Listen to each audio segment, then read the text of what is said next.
Hey everybody, welcome to Howard's Guide to the West Fork Hood. This is the first gorge. It's kind of a fast rapid with this log that spans the river.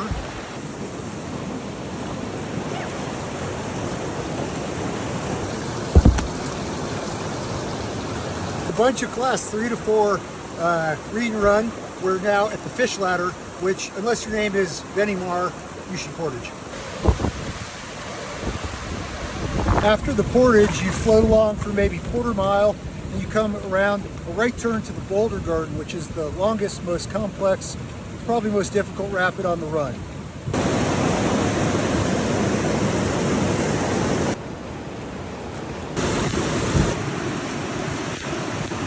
The takeout is a little bit sketchy, but